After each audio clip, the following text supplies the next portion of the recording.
What's going on, guys? Welcome back to the channel. Today we're back for round number 6 in our new My Team save. If you didn't see last video in Austria, I'm going to pull it to the screen now on the top right. It was a very interesting one, a very intense race. We made, let's just say, a little bit more contact than we should have been doing. We had a safety car and a red flag in that race, and unfortunately due to the AI system, when Lewis Hamilton locked up on one of the laps, I won't spoil too much. I want to make sure you guys watch it. We had a couple of cars like literally standing still basically, and we made contact when we were coming up to turn number 2. Well, of course, we've got admin to do. We've got a lot of admin. We've got a lot of research. We've got a lot of development. As we finally finish the race, we can get stuff going again. The good thing is not a lot of time until we have Silverstone, so we can get a short admin video, so I won't put a timestamp on screen. As you can see, literally there it is. But just making sure upgrades are done. Upgrades have been put onto the drivers. Unfortunately, we got a pause. We've got 1 day until development is unpaused, so unfortunately stuff is stacking up, which I was on about, I think, in Imola. Stuff stacking up. But yeah, performance doing alright. Our rivalry, we're doing alright. We're beating our rival with 4 points. But without further ado, Taylor Barnard, let's go. But first flying lap about to start. Not a lot of people out on track. Quite cloudy, not overcast. Track's quite cold, so it took me a bit to warm the tyres up. But we have Charles Leclerc leaving the pit lane, get as close as possible to tell him to like back off a little bit. Very, very horrible entrance into turn number 3. Turn number 3.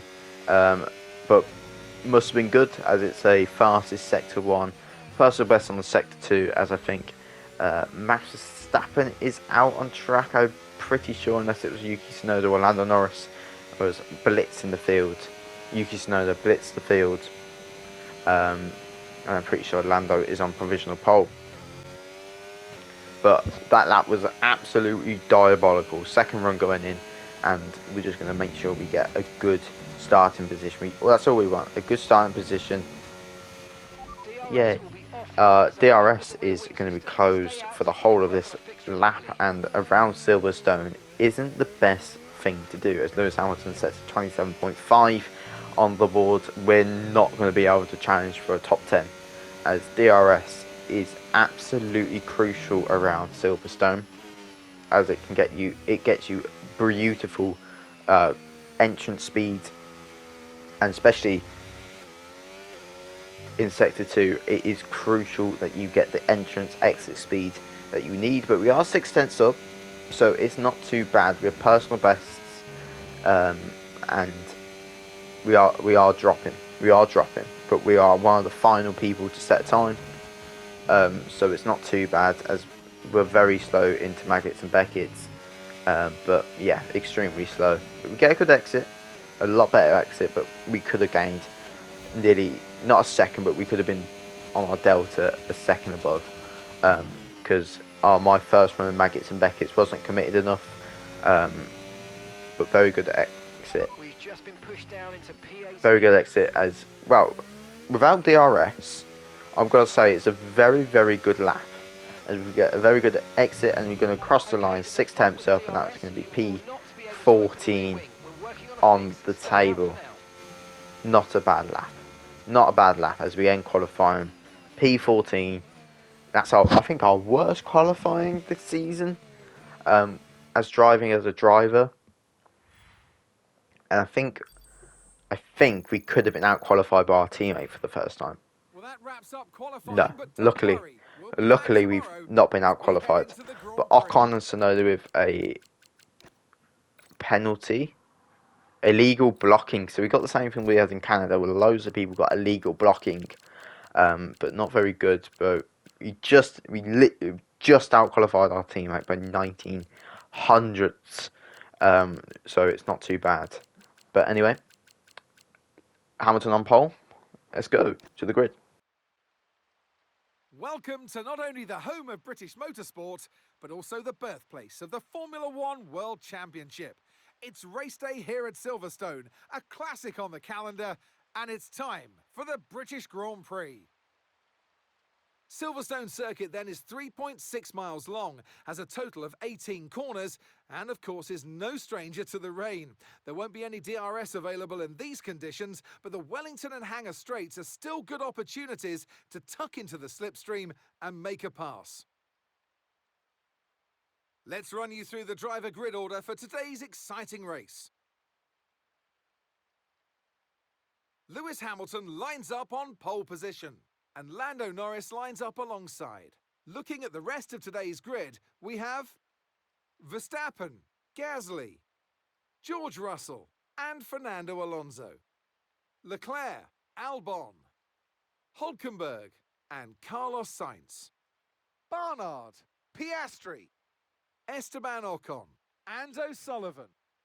Lawson, Behrman, Andrea Kimi Antonelli, and Gabriel Bortoletto. Stroll, Colapinto, Hadja, and Yuki Tsunoda rounds off the grid. That's it then, it's time to go racing as we head down trackside for today's race.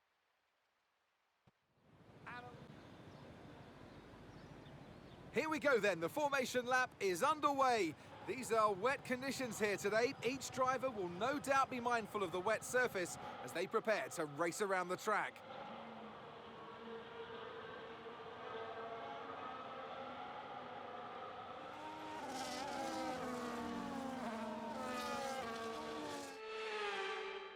So as all the cars take their positions on the grid, the teams will be hoping their strategies pay off for them in today's race. The question I'm asking is which teams have got it right, which ones have got it horribly wrong?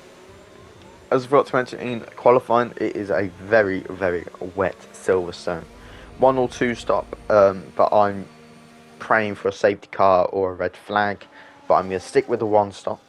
I have gone with the 2 stop just for automatic reasons, so I don't have to fuss about with all the settings. But I am going to go for a 1 stop, as it is the wet compound tyres. They do pick up a little bit, but we've got to be careful we don't turn them into like some slick compounds with pushing them too much. But 5 red lights in Silverstone, and it's away we go at our home Grand Prix, our first home Grand Prix of this campaign.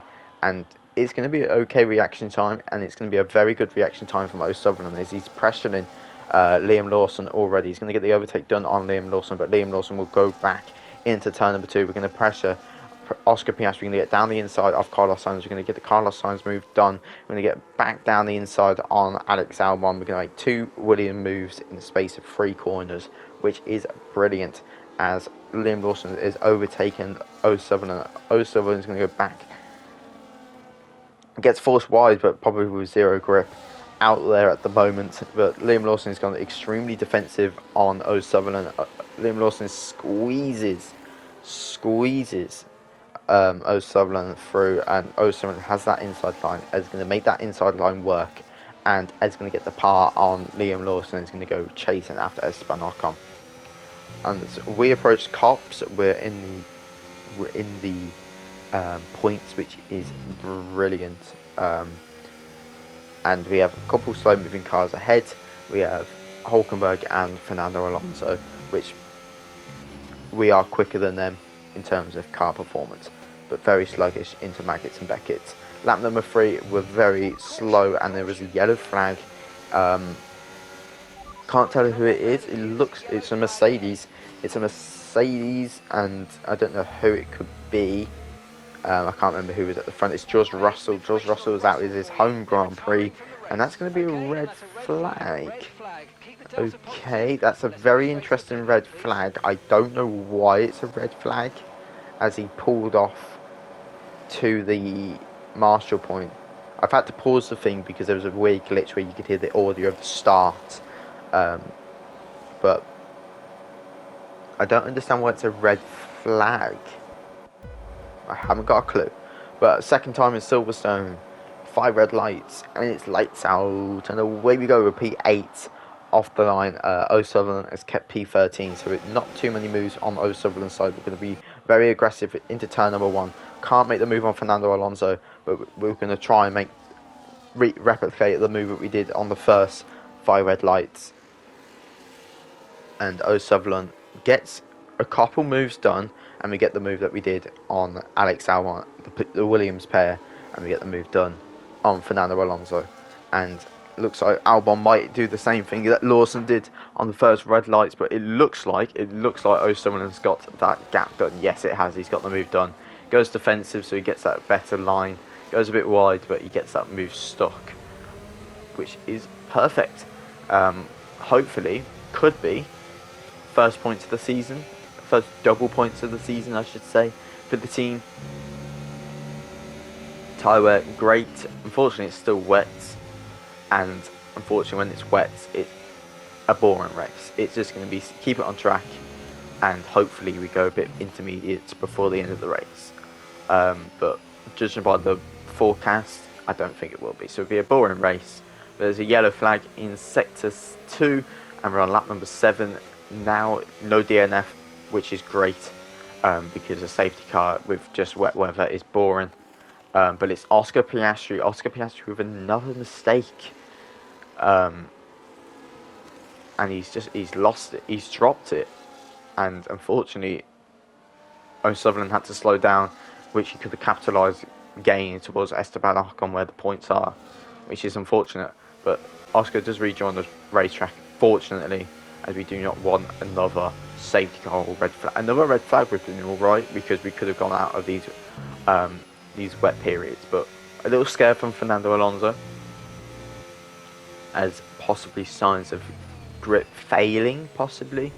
But P7, if we finish in P7, that would be wonderful. But Alpine and Kick are going to get so much more points. We don't want that, but if it happens, it happens. Lap number 10 now, and the tyre wear is beautiful. Grip is increasing, but we're not just there yet on the intermediate tyres. ERS is running a little bit low because I wanted to try and keep up with Hulkenberg, and I just unexpectedly gained a lot more grip going into Maggots and Beckett's. There's a lot more grip out there, as I normally turn a lot earlier, because then the grip follows on the wets, but it can just show there's a lot more grip out there going into the corners. Not a lot of traction, but a lot more grip. But lap number 14, not much really, just chilling in P7 on lap 14. Ferrari, McLaren, and a Red Bull, but we bottom out starting sector 2, which isn't very good. But that's 17. It's a short race. There's not been much action to show, which would be funny if people think the short video means a DNF. That would be kind of cool to think. But Gasly and Hulkenberg are fighting amongst themselves. We're going to try and get in that action, but I fear that we're too far away. But let's see who wins this one. Let's join the 3, 1 Ferrari, 1 Red Bull, and 1 McLaren on the final straight. And it's going to be Lewis Hamilton. Lewis Hamilton looks like he's going to be taking this one home. And if he takes this one home, it would be double figures for home wins. He'll be exceeding the record then records were meant to be broken. And Lewis Hamilton approaches the penultimate corner, and he is going to not win it 1, 2, 3, 4, 5, 6, 7, 8, 9. He's going to pass it to double figures. Lewis Hamilton wins the British Grand Prix for 10 times. 10 times, and that exceeds the record that any other driver has set in their career or in F1's campaign. Lewis Hamilton exceeding the record books, which is crazy to say. 10 times Lewis Hamilton has won in Great Britain. But a very big podium, as Lewis Hamilton is our 2nd repeat winner in this career. Well, I'm sure I've seen an increased and it's always good to see Lewis Hamilton win his home Grand Prix. Unfortunately, we didn't get that this season, but fingers crossed. With testing just been wrapped up as recording this video, hopefully Mercedes, Ferrari, McLaren all look very, very strong, very strong. Especially Ferrari's launches off the line, McLaren's consistency, but who knows? Who knows? Lewis Hamilton, for the 10th time in his Formula 1 career, wins in Great Britain. And yes, that is going to be it for Great Britain. It was a boring race, I have to admit. But it is what it is. Monza is next, and Monza will be a lot more chaotic, as with the same thing on every F1 game. There's going to be a lot of DRS trains, which could contribute to something. I don't know. Who knows at this point what could happen? The only person I think needs to win again is Max Verstappen, and that would be 3 people that have done double wins this season. But so close to points. I know it's 5/10 off, but we were so close to points. Double points, I should say. 1 DNF. And Leclerc, his consistency, Max's consistency, just keeping him in that fight. Ferrari looked like they're sailing away from it. But our Bible verse is going to be Luke 18:27. And he said, the things which are impossible with men are possible with God. Luke chapter 18, verse 17. But I hope you guys enjoyed this video. I'll see you guys in Monza. God bless and goodbye.